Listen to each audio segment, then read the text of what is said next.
Assalamualaikum warahmatullahi wabarakatuh. Selamat pagi anak-anak.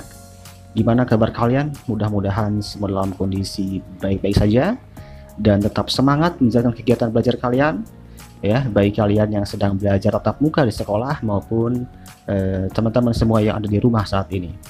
Oke, seperti biasa, Bapak akan menyajikan sebuah video pembelajaran bimbingan klasikal, di mana pada sesi kali ini Bapak akan menyampaikan materi dengan tema sosial media atau media sosial. Nah, Bapak mungkin tidak akan menjelaskan apa itu yang dimaksud dengan sosial media.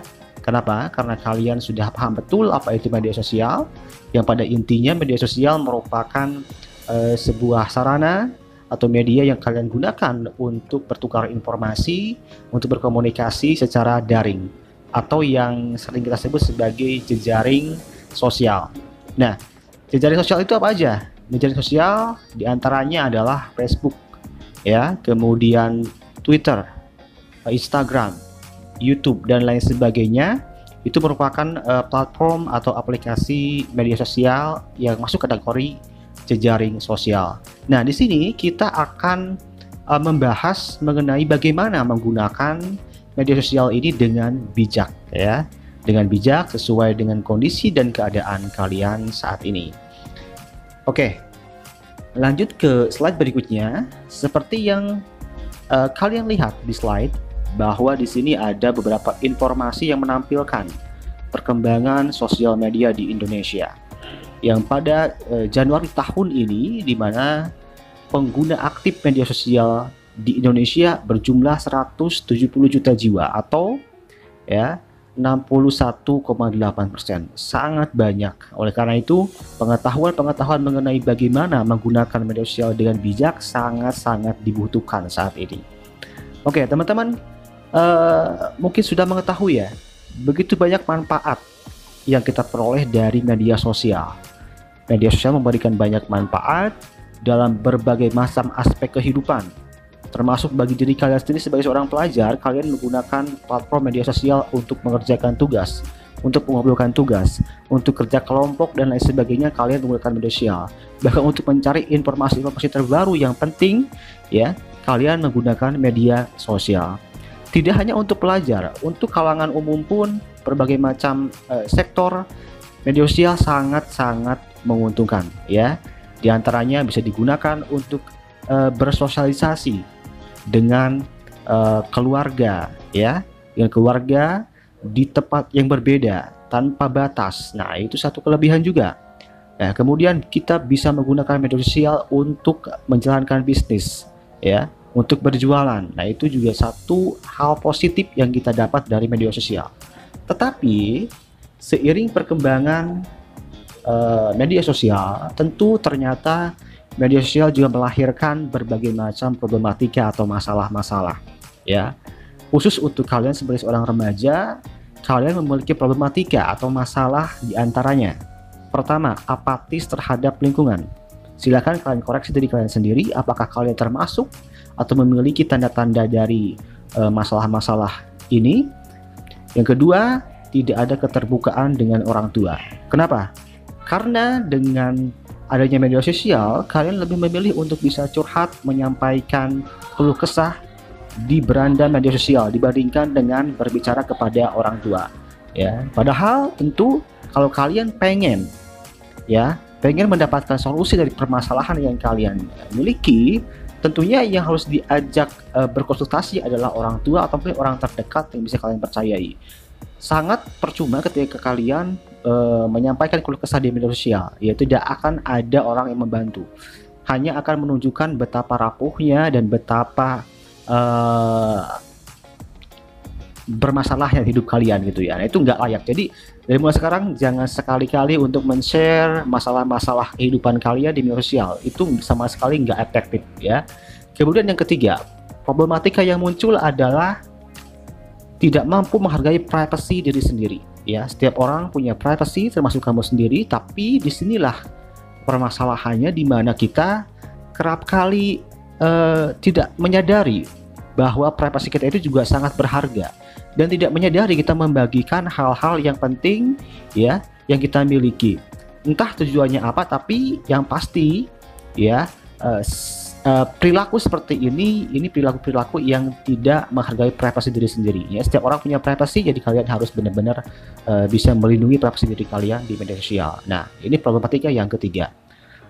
Problematika yang berikutnya yaitu melalaikan kewajiban.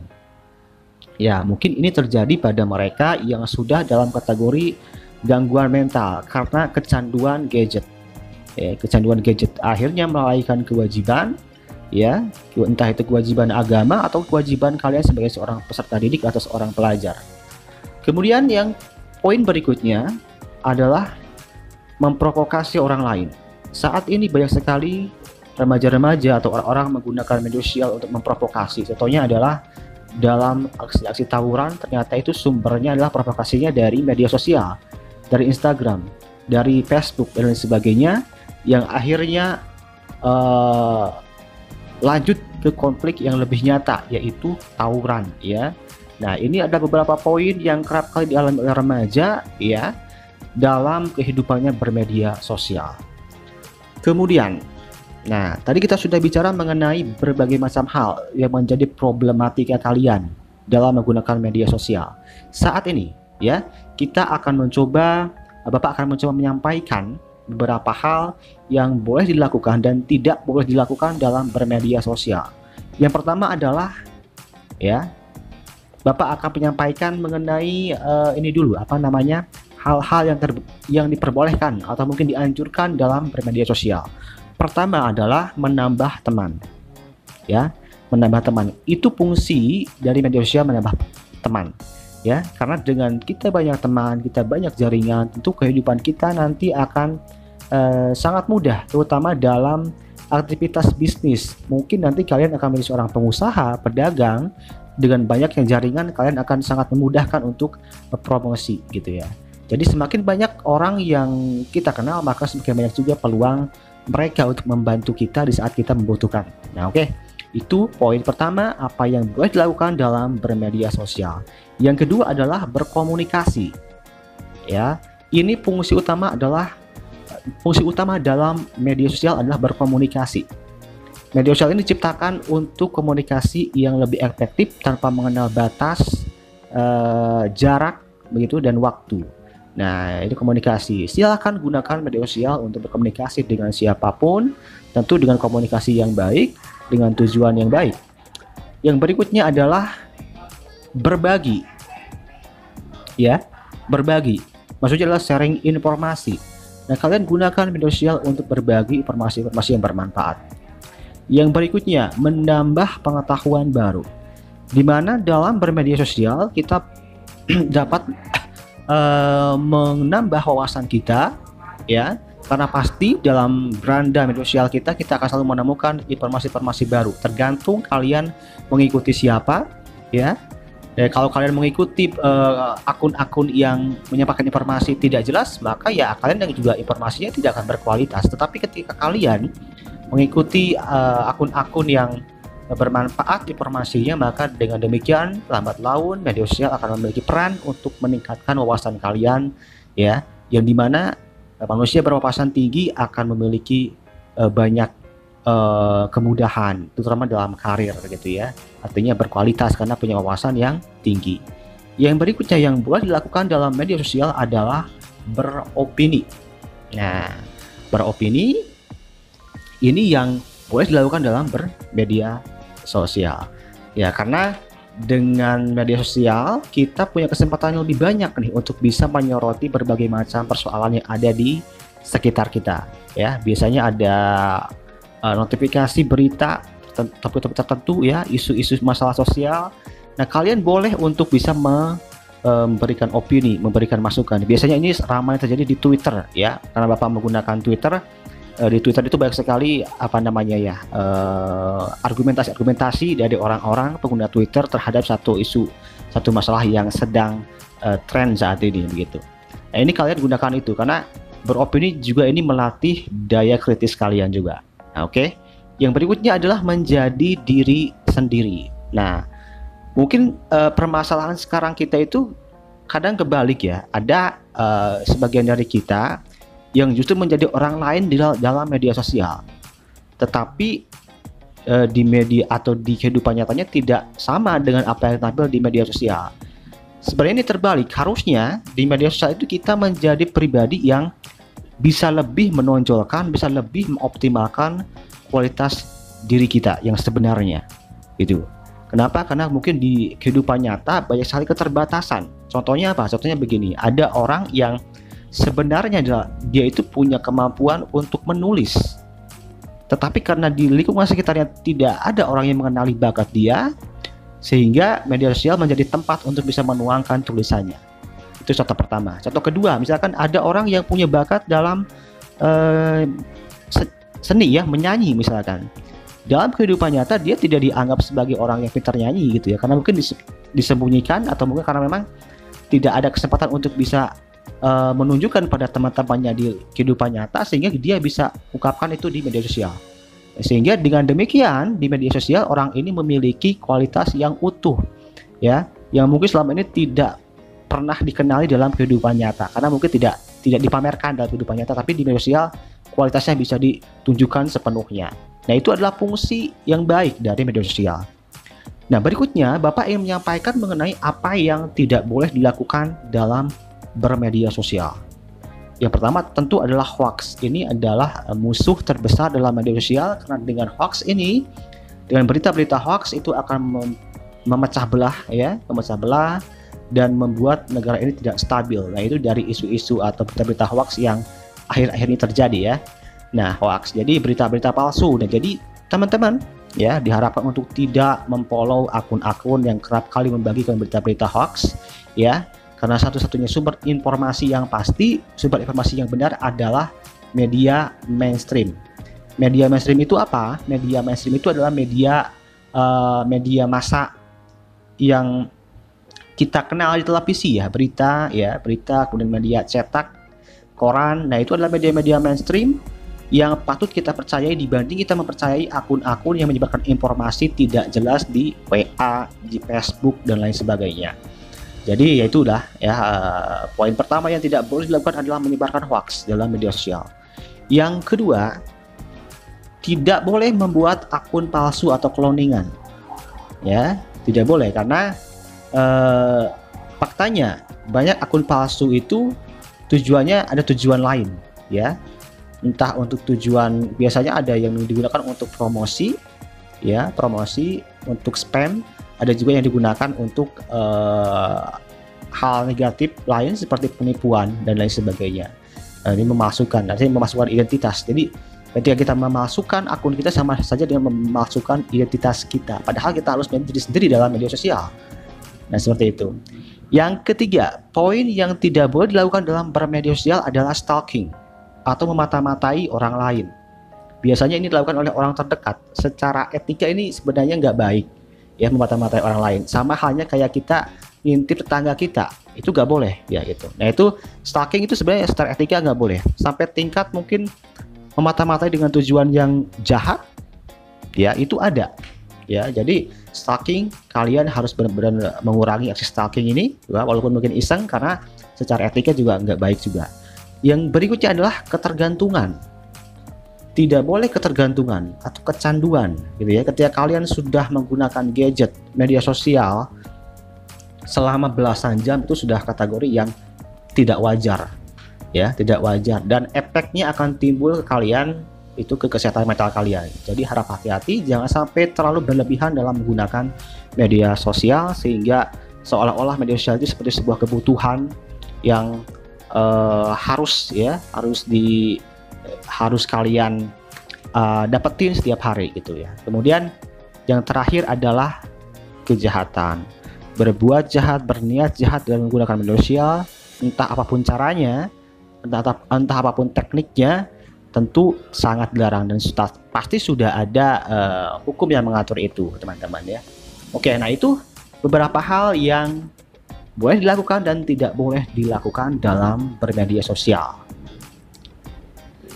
Oke, berikutnya mungkin ini materi terakhir pada sesi kali ini ya, di mana Bapak akan mencoba menyajikan beberapa gambar ilustrasi yang menunjukkan bagaimana situasi kehidupan media sosial saat ini. Pertama, ya dari gambar nomor 1 bisa kita lihat bahwasanya sekarang anak-anak di bawah umur sudah ketergantungan dengan yang namanya gadget dibandingkan dengan mainan yang seharusnya. Nah, ini satu keprihatinan buat kita semua. Nomor 2, silahkan kalian persepsikan sendiri, simpulkan sendiri apa maksudnya. Jadi maksud yang Bapak tangkap adalah bagaimana media sosial itu menjaga atau membuat jarak dengan orang-orang yang harus dekat dengan kita, yaitu orang tua kita.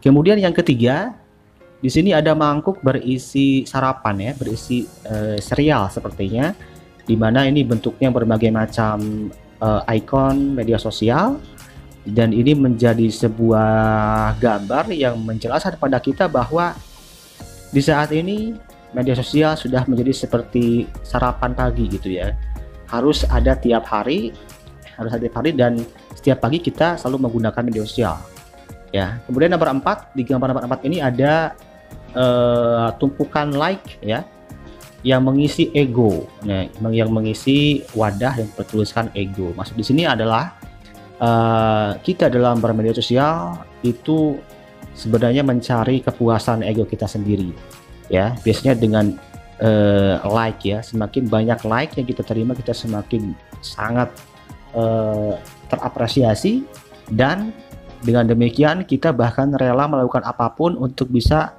lagi dan lagi mendapatkan like yang paling banyak dibandingkan dengan orang-orang lainnya. Yang kelima, ini adalah gambar yang menunjukkan bagaimana kita insecure ketika melihat sosial media ya.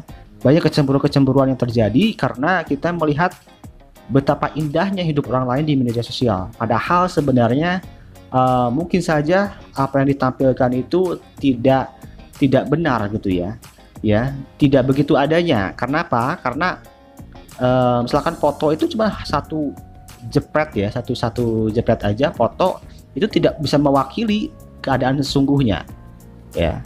Jadi bisa aja itu berbeda. Jadi ya ini yang terjadi sekarang, dimana kita makin insecure dengan sikap, dengan perilaku kita yang kerap kali melihat situasi yang indah yang dialami oleh orang lain di media sosial. Nah, kemudian di ilustrasi berikutnya ini nomor 6, ada seorang koboi nampaknya membawa senjata dengan lambang Facebook dan beberapa peluru ya, yang menggambarkan ekspresi marah. Ini menandakan apa? Bahwa sekarang media sosial digunakan untuk menyerang ya, dengan hate speech gitu ya, dengan komen-komen negatif ya.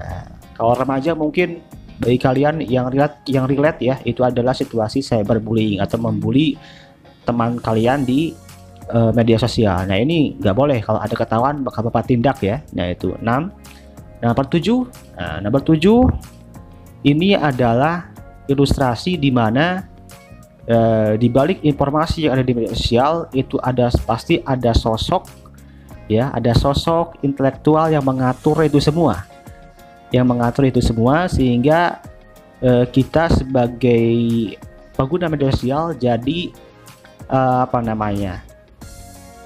diatur dengan informasi, dengan apapun yang ada di media sosial ya. Ini nomor 7. Nomor 8 adalah, nah ini ada seorang manusia ya, setengah tikus yang sedang membuka laptop. Ini menandakan tadi ya, mengilustrasikan bagaimana stalking terjadi, memata-matai orang lain ya, pencurian data dan lain sebagainya. Nah, kemudian nomor 9, ini ada pintu yang digembok dan ini ada semacam logo ad ya, dalam email itu ada logo ad-nya. Ini menandakan bahwa saat ini akun media sosial itu sangat berharga. Jadi jangan disepelekan teman-teman ya. Akun media sosial itu sangat berharga. Kenapa? Karena di luar sana ya, mungkin teman-teman sering mendengar deep web ya, itu adalah dunia internet yang paling dalam ya, paling dasar, yang dimana di sana terjadi jual beli data akun media sosial dan data apapun gitu ya. Nah, mungkin Bapak sedikit menyampaikan informasi ya, bahwa dulu ada sebuah seminar yang mengatakan bahwa akun Gmail kita itu saja sudah ada harganya. Jadi per akun Gmail itu harganya sekitar 13.000 ya, itu dulu tahun 2010. Nah, sedangkan kita ketika membuat Gmail itu kan gratis. Ternyata itu tidak gratis karena satu akun Gmail itu harganya ada harganya begitu ya. Apalagi data-data yang lain, misalkan data-data KTP, data akun media sosial yang lain juga sama berharganya, sehingga saat ini kalian perlu benar-benar mengamankan akun media sosial kalian. Jadi jangan terlalu bikin banyak akun, bikin satu akun aja yang penting-penting aja, dan kalian harus benar-benar punya akses ke sana dan dijaga keamanannya. Nah, itu nomor 9. Nomor 10 adalah ilustrasi bagaimana saat ini kita sangat tergantung dengan WiFi ya. Tetapi di balik WiFi ini sebenarnya ada isu-isu pencurian data, isu-isu hacking yang sering kita rasakan, dan itu terjadi gitu ya. Jadi ketika kita tersambung dengan WiFi ya, maka ada kemungkinan ketika sumber WiFi ini nggak jelas koneksinya dari mana, itu data kita bisa terambil, dan seringlah kita mengalami atau mendengar peristiwa-peristiwa di mana internet bankingnya dibobol dan lain sebagainya karena hal-hal semacam ini. Jadi nomor 10 ini ilustrasinya adalah mengenai isu keamanan di era digital atau di era media sosial saat ini. Oke, mungkin itu dari Bapak dalam sesi bimbingan klasikal kali ini. Mudah-mudahan apa yang disampaikan itu bermanfaat buat kalian, menambah wawasan baru, dan tentu Bapak harapkan kalian lebih bijak dalam menggunakan media sosial. Oke, mungkin sekian bimbingan klasikal pada sesi kali ini ya. Kurang dan lebihnya Bapak mohon maaf. Wassalamualaikum warahmatullahi wabarakatuh. Sampai jumpa di sesi berikutnya.